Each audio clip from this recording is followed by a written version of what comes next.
నమస్తే. బీసీ రిజర్వేషన్ల అంశం తెలంగాణను కుదిపేస్తున్నది. 42% రిజర్వేషన్ కల్పిస్తూ ఒక ప్రత్యేక జీవో, ఆ జీవో మీద కోర్టులో విచారణ, దాని తర్వాత ఇమ్మీడియట్గా రాష్ట్ర ప్రభుత్వం ఎలక్షన్ కమిషన్ షెడ్యూల్ విడుదల చేసింది. అక్టోబర్ 8న హైకోర్టు విచారణ, అక్టోబర్ 9న ఈ ఎలక్షన్లకు సంబంధించిన నోటిఫికేషన్. మరి 8వ తేదీ ఇవాళ జడ్జిమెంట్ డే కింద కనిపిస్తున్నది. 8వ తేదీ అటు ఇటు అయితే నోటిఫికేషన్ ఆగిపోయే అవకాశాలు ఉంటాయి అన్నది ఒక చర్చ. ఈ సందర్భంలో గవర్నర్ ఎందుకు రాష్ట్ర అసెంబ్లీ ఆమోదించిన బిల్లుల మీద సంతకం పెడతలేడు అన్నది ఇంకొక చర్చ. ఇక రాజకీయంగా అసలు కాంగ్రెస్కి చిత్తశుద్ధే లేదు. వీళ్ళు రిజర్వేషన్లు ఇవ్వడం కాదు, కేవలం దీన్ని ఒక డ్రామా కింద హడావుడిలాగా చేసి ఇక మేము ఏం చేయలేకపోయినాం, ఇక చూసిరా ఈ జీవో ఇచ్చినా కూడా దీన్ని అడ్డుకున్నారని చెప్పే ఒక ప్రయత్నం అని విపక్షాలు. ఏం జరుగుతున్నది? నా ముందు బెల్లయ్య నాయక్ గారు ఉన్నారు, TRICOR chairman, Congress party senior నాయకులు. నమస్తే బెల్లయ్య నాయక్ గారు. ఏం జరుగుతున్నది?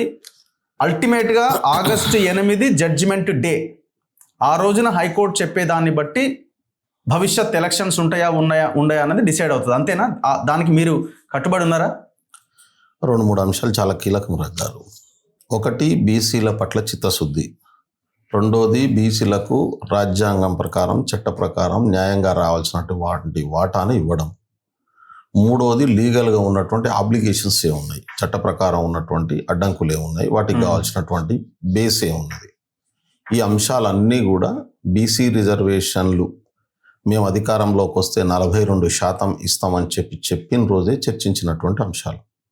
ఇవాళ కొత్తగా కాంగ్రెస్ పార్టీ చర్చించినటువంటి అంశాలు ఏం కావు. బిఫోర్ అష్యూరెన్స్ మేము బీసీలకు వాగ్దానం చేసి అధికారంలో రాకముందే దీని మీద గౌరవ ముఖ్యమంత్రి పిసిసి అధ్యక్షుడిగా చాలా విస్తృతమైనటువంటి చర్చ, ఆ రోజు వర్కింగ్ ప్రెసిడెంట్గా మహేష్ కుమార్ గౌడ్ గారు ఉన్నారు, చాలా విస్తృతమైనటువంటి చర్చ జరిగింది.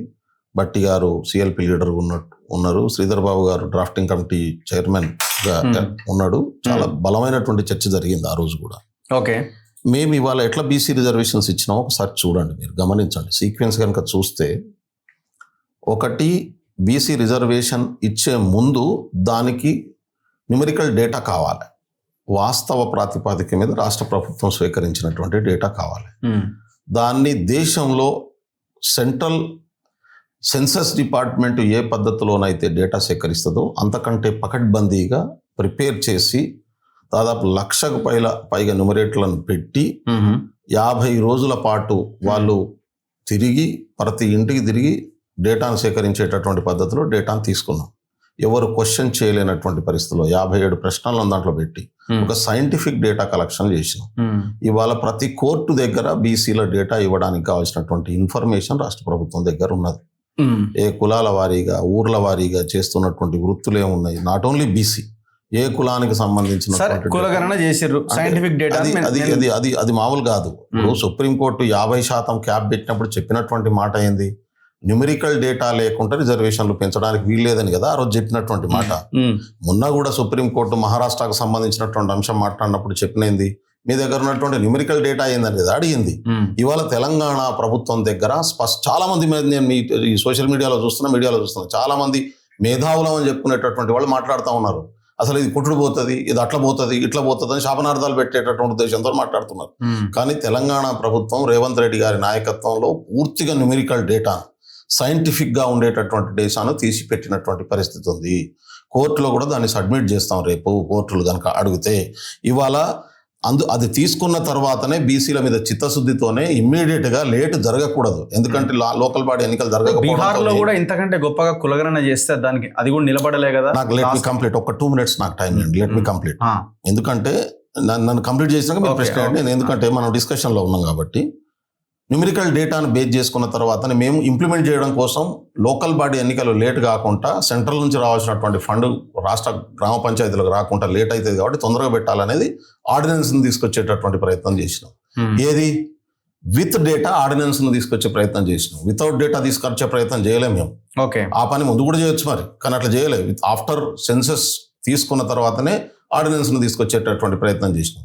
ఆర్డినెన్స్కి వచ్చినటువంటి అడ్డంకి ఏంది? రాజకీయపరమైనటువంటి అడ్డంకి. కేంద్ర ప్రభుత్వంలో అధికారంలో ఉన్నటువంటి పార్టీకి ఇష్టం లేదు కాబట్టి దాన్ని ఆర్డినెన్స్ ఇక్కడ అడ్డం పెట్టేటటువంటి ప్రయత్నం.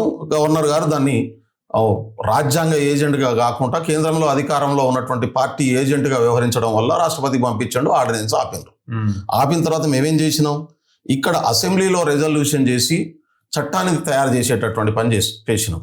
ఆ చట్టాన్ని కూడా ఇవాళ గవర్నర్ దగ్గర పెండింగ్ పెట్టినటువంటి పరిస్థితి. అదొక్కటే కాదు, లోకల్ బాడీకి సంబంధించినటువంటి పంచాయతీరాజ్ యాక్ట్లో మార్పులు తీసుకునేటటువంటి మోడిఫికేషన్ చట్టాన్ని కూడా తీసుకొచ్చి ఇవాళ ప్రభుత్వం దగ్గర పెట్టినాం. మేము చాలా క్లియర్ కేటగిరీ. ఆ తర్వాతనే ఇవాళ జియో ఇష్యూ చేసి అల్లికలకు పోతున్నటువంటి పరిస్థితి ఉంది. ఈ జియోను గనక రేపు మీరు అన్నట్టు కోర్టులో చర్చ జరిగినప్పుడు కోర్టుకు డేటాను అంతా సబ్మిట్ చేస్తాం. ఈ జియో తీసుకురావడం వెనకాల ఉన్నటువంటి ఇన్ఫర్మేషన్ ఉంది మా దగ్గర. ఇప్పుడు కోర్టుకి ఇన్ఫర్మేషన్ కావాలి, డేటా కావాలి, ఆ డేటా అంతా మేము అందిస్తాం. ఖచ్చితంగా ఎన్నికలు జరుగుతాయి. లోకల్ బాడీలో 42% బీసీల రిజర్వేషన్తో ఎన్నికలు జరుగుతాయి. ఈ దేశానికి తెలంగాణ రాష్ట్రం ఒక రోల్ మోడల్ కాబోతున్నది. దీన్ని అడ్డుకోవడం కోసం, ఇది జరగకుండా ఉంటే బాగుండు కాబట్టి మేము చిత్తశుద్ధి లేకుండానే వీళ్ళు బీసీలు వాడుకుంటున్నాం కాబట్టి కాంగ్రెస్ కూడా అట్నే వాడుకుంటుందని చెప్పుకోవడానికి బాగుంటుంది అని చెప్పి మా మీద ఏడ్చేటటువంటి బీజేపీ కావచ్చు, బీఆర్ఎస్ కావచ్చు, అది లొట్టపిట్టల ఆశలకు నక్కలు తిరుగుతుంటాయి కదా, అట్లా తిరుగుతున్నటువంటి పరిస్థితి ఉంటుంది. ఒంటెలు నడుస్తుంటే వాటికి లొట్టపిట్టలు ఉంటాయి కింద జారినట్టు, అవి కింద పడితే మేము తింటామని నక్కలు తిరుగుతుంటాయి అన్నట్టు ఆ లొట్టపిట్టలు ఆ ఏడాది ప్రాంతాలలో అట్లా తిరుగుతున్నారు వీళ్ళు. కాబట్టి బీసీలకు 42% రిజర్వేషన్తోనే ఆల్రెడీ నోటిఫికేషన్ ఇచ్చినాం. ఖచ్చితంగా కోర్టులు కూడా దీన్ని సమర్థిస్తాయి. ఎందుకంటే దాదాపు 50%, 1.5 4 కోట్లలో 2 కోట్ల జనాలకు సంబంధించినటువంటి హక్కులకు సంబంధించినటువంటి అంశం. రాజ్యాంగం కానీ చట్టం కానీ ప్రజల ప్రయోజనాల కోసమే తయారు చేయబడ్డాయి. ప్రజల ప్రయోజనాల యాంగిల్లో అది మాడిఫై చేస్తూ ముందుకు పోవాల్సినటువంటి అవసరం ఉంది. కాబట్టి ఇవాళ కోర్టులు అంటే మాకు చాలా గౌరవం ఉంది, సుప్రీంకోర్టు మీద మాకు గౌరవం ఉంది, రాష్ట్ర హైకోర్టు మీద మాకు గౌరవం ఉంది. ఖచ్చితంగా జడ్జెస్, కోర్టులు దీన్ని అంగీకరిస్తాయి. మేము వాళ్ళకు కావాల్సినటువంటి డేటాను వాళ్ళ దగ్గర ఇవ్వడానికి సిద్ధంగా ఉన్నాం. ఇప్పుడు కాబట్టి దీన్ని యాక్సెప్ట్ చేస్తాయి. 100% పాజిటివ్ రిజల్ట్ వస్తుంది అనుకుంటున్నాం.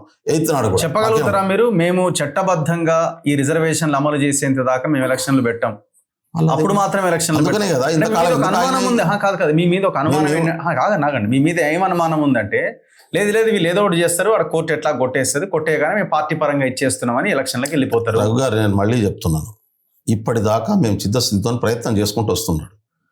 ఎందుకంటే ఇప్పుడు సామెత ఉండేనట, పెట్టని అమ్మ పెట్టకపాయ, పెట్టిన దాన్ని సో అండ్ సో అని తిట్టిరట. పెట్టనోడు పెట్టాడు ఎప్పుడు, కానీ పెట్టిటోళ్ళు ఎట్లా తిట్టాలని ఆలోచిస్తున్నారు. సమస్య అది. పెట్టన్నదేమో అమ్మైంది, రోజు పెట్టి ఆమె ఒక పూట పెట్టకపోయేటర్లకు ఇంకో పదం వచ్చింది ఆడికి. అట్టున్నది ఇప్పుడు మిగతా పార్టీల పరిస్థితి. నేను అందుకనే బీసీ ప్రజల్ని, సమాజాన్ని, మేధావుల్ని, జర్నలిస్టులని అందరినీ కోరుతా ఉన్నాను. ఒక సామాజిక విప్లవానికి పునాది అయ్యేటటువంటి ఒక నిర్ణయంలో ఈ ప్రభుత్వం రేవంత్ రెడ్డి గారి నాయకత్వంలో తీసుకున్న నిర్ణయంలో మీరందరూ ప్రజల కోసం అండగా ఉండండి. కాంగ్రెస్ పార్టీతో రావడం మీకు ఇష్టం లేకుంటే రాకుండి. అది ఇప్పుడు 42% వద్దని ఏమన్నా సమాజం ఏమన్నా అన్నదా? అనట్లేదు. లేదు, నేను అందుకనే అంటున్నాను. కొంత రాజకీయ పార్టీలు దీన్ని వ్యతిరేకంగా రానియకుండా చేసేటటువంటి కుట్రలు చేస్తా ఉన్నాయి. పాయింట్ అందులో భాగమే గవర్నర్ దగ్గర పెండింగ్ ఉండడం, అందులో భాగమే ఇవాళ కేంద్రం దగ్గర పెండింగ్ ఉండడం, అందులో భాగంగానే స్పష్టంగా బీజేపీ దీన్ని అడ్డుకునే ప్రయత్నం చేస్తున్నటువంటి విషయం స్పష్టంగా ప్రజలకు అర్థమవుతుంది. మీరు పంచాయతీరాజ్ చట్టం 2018ని సవరించారు. 285A ఉన్నటువంటి ఆ 50% క్యాప్ ని తొలగిస్తూ దాన్ని సవరించారు.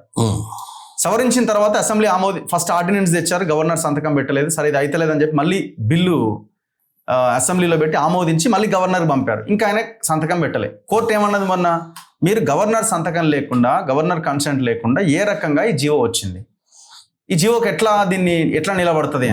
రేపు పొద్దున 8వ తేదీలో గవర్నర్ సంతకం పెట్టే అవకాశం ఉందా?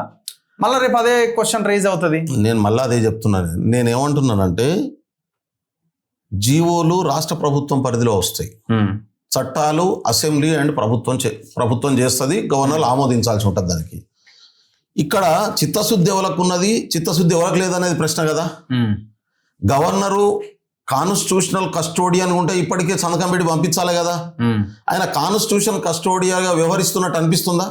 ఐ రెస్పెక్ట్ ద సిస్టమ్, నేను చాలా గౌరవిస్తా. రాజ్యాంగబద్ధ పదవిలో ఉన్నటువంటి వ్యక్తులు రాజ్యాంగబద్ధంగా తీసుకోవాల్సినటువంటి నిర్ణయాలను రాజకీయ పార్టీల పునాదుల నుంచి, రాజకీయ పార్టీల ప్రయోజనాల కోణాల నుంచి ఆలోచించేటటువంటి వాటిగా మార్చడం ఎట్లా కరెక్ట్ అవుతుంది? తెలంగాణ అసెంబ్లీ యునానమస్గా పాస్ చేసినటువంటి చట్టాన్ని గవర్నర్ దగ్గర ఎందుకు పెండింగ్ ఉన్నటువంటి పరిస్థితి ఉన్నది?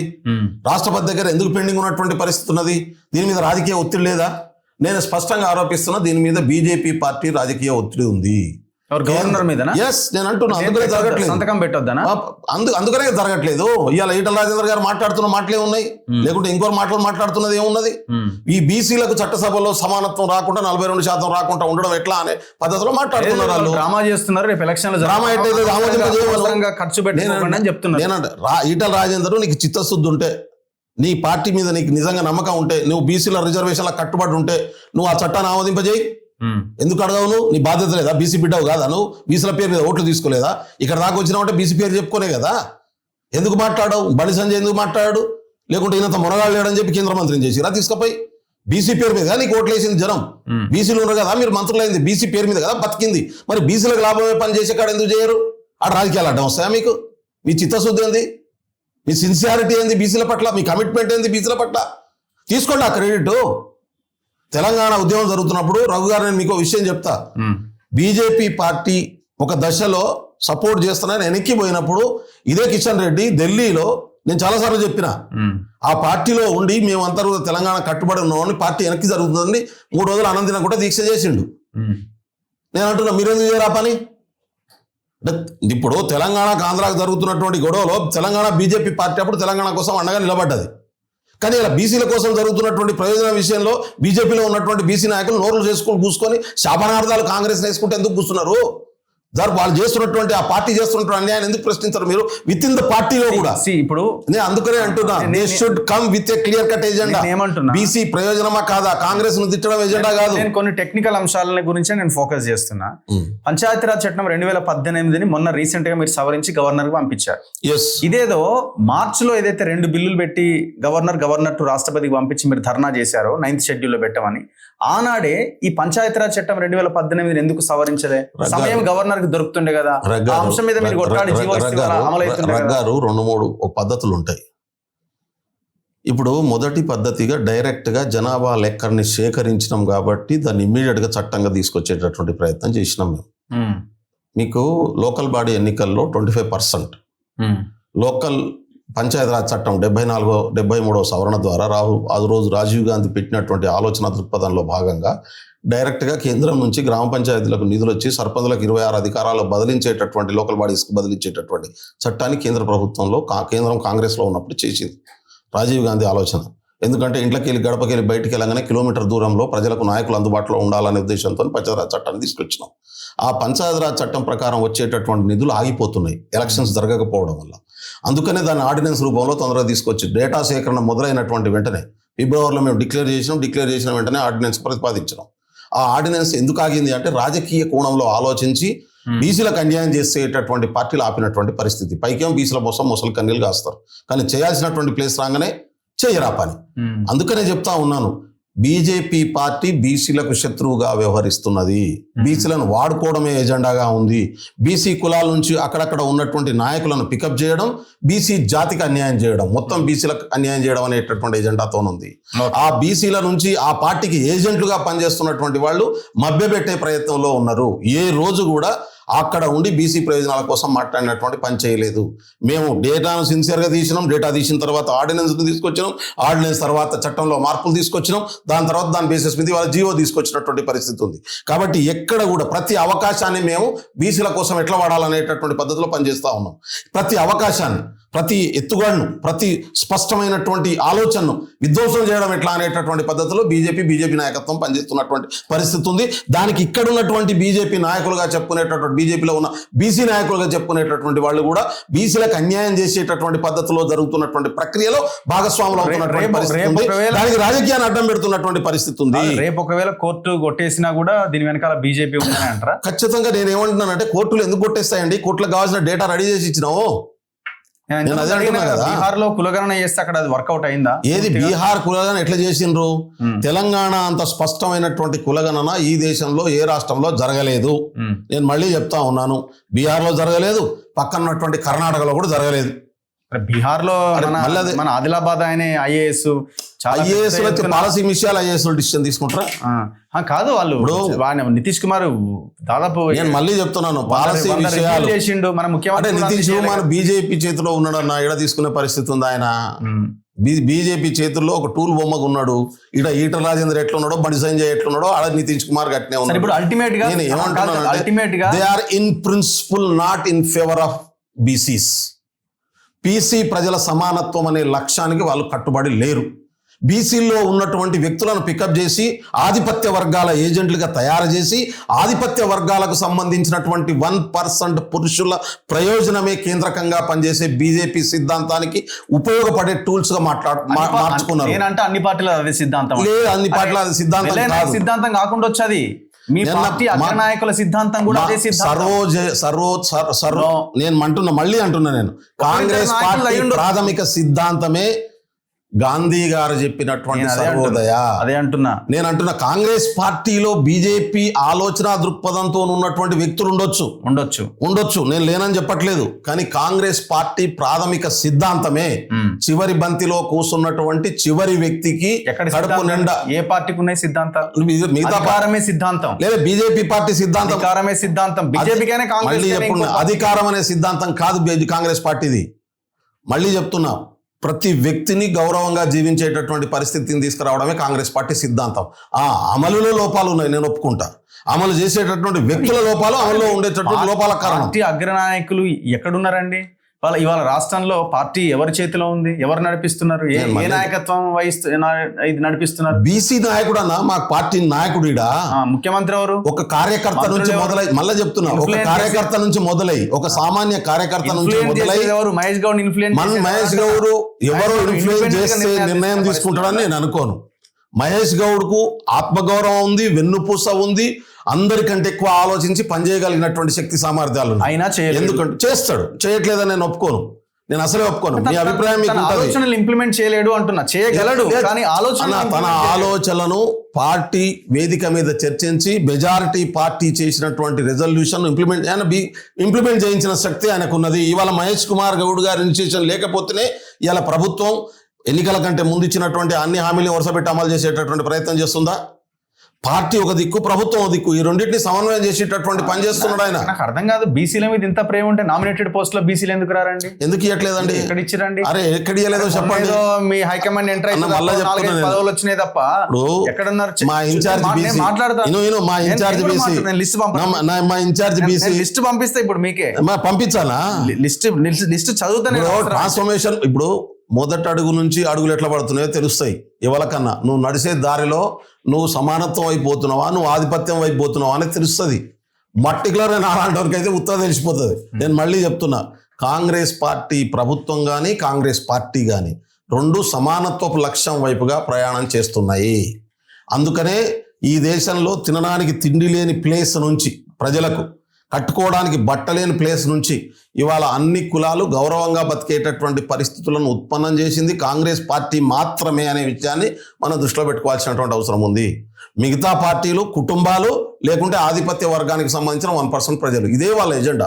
మిగతా వాళ్ళందరినీ మభ్యపెట్టడం కోసం, డైవర్ట్ చేయడం కోసం రకరకాల ఎత్తుగాళ్ళు, ఇదే వాళ్ళ రాజకీయ ఎజెండా. అందుకనే బీజేపీకి కాంగ్రెస్కు స్పష్టమైనటువంటి గీత ఉన్నది. ఇది సర్వోదయం, సమానత్వం, సౌభ్రాతత్వం, భారత రాజ్యాంగ అంత్యోదయం అని వాళ్ళు అంటున్నారు. ఎక్కడిది అంత్యోదయం? అంత్యోదయం కాంగ్రెస్ స్లోగను, వీళ్ళది అంత్యోదయం ఎక్కడిది అన్న? నేను పచ్చిగా చెప్పాలంటే మనుధర్మ శాస్త్రాన్ని, మను సిద్ధాంతాన్ని అమలు చేయడమే బీజేపీ లక్ష్యం, ఇంకేం లేదు దాంట్లో. ఆ సిద్ధాంతం ప్రకారం అగ్రకులాల్లో ఆధిపత్య వర్గంలో ఉన్నటువంటి 1% పురుషుల అధికారమే వాళ్ళ ప్రజల అధికారంగా చూస్తారు వాళ్ళు. చాలా క్లియర్. ఇది ప్రజలకు అర్థం కావాల్సినటువంటి అవసరం ఉంది. నేను మళ్ళీ చెప్తా ఉన్నాను, ప్రజలకు అర్థం కావాల్సినటువంటి అవసరం ఉంది. రేపు గాంధీ గారి జయంతి వస్తున్నది. మీకు మీ ప్రేక్షకులకు అందరూ ప్రశ్న ఆలోచించమని చెప్పి కోరుతున్నా. గాంధీని, స్వతంత్రాన్ని తీసుకొచ్చిన మహాత్మా గాంధీ గారిని, సర్వోదయాన్ని తీసుకొచ్చినటువంటి 6 నెలలకే, స్వతంత్రం వచ్చిన తర్వాత మహాత్మా గాంధీ గారు తీసుకొచ్చినటువంటి నిర్ణయం సర్వోదయం, సర్వ వర్గాలకు సమానత్వం అనేటటువంటి సిద్ధాంతాన్ని కాంగ్రెస్ పార్టీకి అందించిండు. ఆయన చచ్చిన 6 నెలలకే ఆయన చనిపోయాడు. ఎందుకు చంపిండ్రు?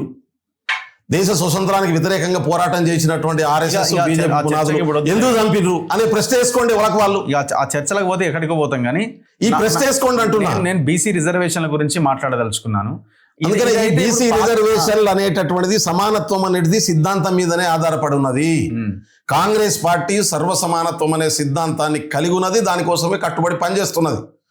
ఇంప్లిమెంటేషన్ లో అక్కడక్కడ ఉన్నటువంటి అడ్డంకులను కూడా అధిగమిస్తూ ముందుకు పోతున్నది. 100% అమలు అవుతుందా? 100% అమలవుతుందనే నమ్మకం నాకున్నది. ఎస్, 100%. 100%. 42% చట్టబద్ధంగా అమలు జరగాల్సిందే.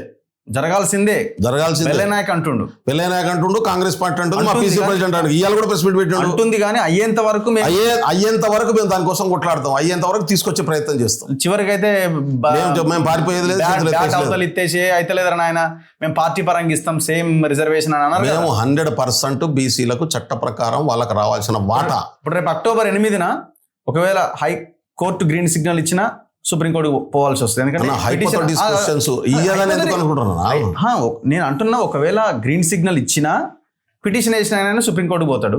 ఒకవేళ ఇవ్వకపోయినా మీరు సుప్రీంకోర్టుకి వెళ్తారు, అంటే గవర్నమెంట్ సుప్రీంకోర్టుకి వెళ్తారు. ప్రకారం జరగాల్సిన ప్రకారం అల్టిమేట్ గా 50% క్యాపే మళ్ళీ అక్కడ అడ్డం. అదే ముచ్చట చెప్తున్నా నీకు. కోర్టుల ప్రకారం జరగాల్సినటువంటి ప్రక్రియ కోర్టుల ప్రకారం జరుగుతుంది. దానికి జరగాల్సింది అక్కడే కదా, ఏముండదు. ఇప్పుడు ఆల్రెడీ రాజ్యాంగబద్ధంగా జరగాల్సింది ఇప్పుడు కోర్టులే కదా. ఇప్పుడు అక్కడ రాజ్యాంగానికి 4 అంగాలు ఉంటాయి, కోర్టులు ఒక అంగం మాత్రమే. రాజ్యాంగంలో కోర్టులు సుప్రీంకోర్టు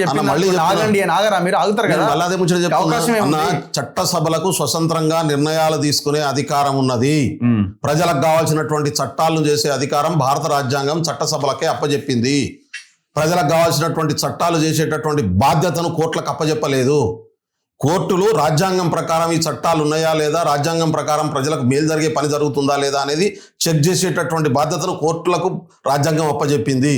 కాబట్టి ఇక్కడ కోట్లాది 2 కోట్ల మంది ప్రయోజనాలకు సంబంధించినటువంటి చట్టం ఇది.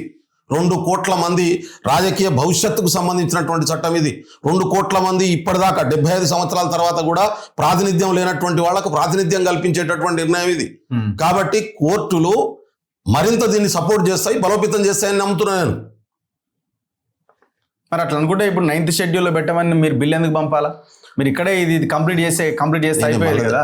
అందుకనే కదా మేము చేసే పని మేము చేస్తున్నాం, దాని రక్షణ కల్పించే పని ఇంకో పద్ధతిలో చేస్తాం. గాలికి వదిలేం కదా, చిన్న దీపం పెడితేనే గాలి వస్తే చేయడం పెడతాం మనం కాపాడుకోవడం కోసం. అది బాధ్యత ఉన్నోడు చేస్తాడు, లేకుంటే అంటే చిన్నది వదిలే అదే పూనితి అని ఇంకోటి అనుకుంటాం. మేము అట్లా అనుకోవట్లేదు. గవర్నర్ని వెళ్ళి కలిసి కలవచ్చు కదా మరి ముఖ్యమంత్రి. ఆ పని చేసే వాళ్ళు ఆ పని చేస్తున్నారు అన్న, ఎందుకు చేయట్లేదు అనుకుంటున్నాం. పీసీ ప్రెసిడెంట్ పోయిండు, కలిసిండు, రిక్వెస్ట్ చేస్తున్నాం, మా పద్ధతిలో మేము చేస్తున్నాం. ఏమంటున్నాడు గవర్నర్? అది నా పోయిన వాళ్ళకి తెలుస్తుంది, బయటకెళ్ళి చెప్తారు. అది డిప్లొమాటిక్ చర్చల్లో జరిగేటటువంటి డిస్కషన్స్ మీడియాలో చెప్పలేం కదా అన్న, చెప్పకూడదు. అది కనీసం నైతికంగా ఉండాలి కదా మేము కూడా. ఓకే, ఇప్పుడు ఈ రిజర్వేషన్స్ మొత్తం అంతా గందరగోళం చేసిరు అంటున్నారు. ఒక ఎస్టీ లేకపోతే అక్కడ ఎస్టీ రిజర్వేషన్ అంటే కొన్ని ప్రాక్టికల్ గా మరి అధికారులు చూసుకోవాల్సినటువంటి అంశం. అది ముఖ్యమంత్రి మంత్రి పోయి చెక్ చేసుకుంటూ కూర్చోరు కదా. కాబట్టి నోటిఫికేషన్ కంటే ముందే అక్కడ బీసీ ఇప్పుడు చాలా దిక్కులలో ఈ ప్రశ్న కూడా వస్తుంది, ఎస్టీలు మాత్రమే ఉన్న దగ్గర మన బీసీ రిజర్వేషన్లు వచ్చినాయని చెప్పి ఒక్క ఎస్టీ బీసీ ఓట్లేని కాడ కూడా ఇచ్చిరు అనేటటువంటిది. ఇప్పుడు ఒక ప్రశ్న ఉత్పన్నమవుతుంది దీని నుంచి. తండాల పంచాయతీలు కావాలని, మా తండాలు మా రాజ్యం కావాలని నేనే కదా మొదలుపెట్టినటువంటి ఉద్యమం, సాధించడంలో నేనే కదా కీలకం. ఇవాళ తండాల పంచాయతీలు ఏర్పడిన తర్వాత 50% కంటే ఎక్కువ ఎస్టీ ఓటు ఉన్నటువంటి అన్ని గ్రామ పంచాయతీల్ని 5th షెడ్యూల్లో చేర్చాల్సినటువంటి అవసరం ఉంది. ఎందుకంటే 5th షెడ్యూల్ ఏరియాలో కిందికి వస్తే తప్ప వీటిని పూర్తి రక్షణ కల్పించగలిగినటువంటి పరిస్థితి లేదు. షెడ్యూల్ ఏరియాలో ఉంటే అది కంప్లీట్ ట్రైబల్ రిజర్వేషన్ కింద ఉంటుంది. కాబట్టి ఇప్పుడు దానికోసం కూడా అడగాల్సినటువంటి అవసరం ఉంది. మేము గౌరవ ముఖ్యమంత్రి గారి దృష్టికి తీసుకెళ్లి దాన్ని ఖచ్చితంగా అటువైపు తీసుకెళ్తాం.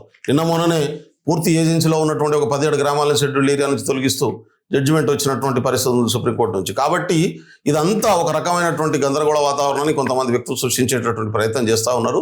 దీని మీద కూడా ఒక విస్తృతమైనటువంటి నోటిఫికేషన్ రాబోతున్నది, ఖచ్చితంగా వస్తుంది. నీకు నవంబర్ 11వ తారీఖు వరకు పూర్తిగా ఎన్నికలు, local body, MPTC, ZPTC, sarpanch ఎన్నికలని ఖచ్చితంగా చూద్దాం. Thank you very much Bellaiah Naik గారు. ఇది స్పెషల్ డిబేట్ బెల్లయ్య నాయక్ గారితో. చూడాలి మరి అక్టోబర్ 8 నేను అంటున్న జడ్జిమెంట్ డే అని. లేదు అంతా సవ్యంగా జరిగిపోతుంది, చట్టబద్ధంగా బీసీలకు 42% రిజర్వేషన్ వస్తుందని అంటున్నారు. మరి ఆయన పొలిటికల్ పార్టీ లీడర్గా చెప్పాలి కాబట్టి చెప్తున్నాడా, లేదు జరిగి తీరుతుంది ఇదని ఆయన కాన్ఫిడెన్స్ ఏందనేది మనం చూడాలి. జస్ట్ ఒక 7-8 డేస్ ఆగితే మొత్తం మనకి అవుట్కమ్ వచ్చేస్తుంది. మళ్ళీ కూర్చోబెడదాం అప్పుడు. చూస్తూనే ఉండండి మన తొలి వెలుగు.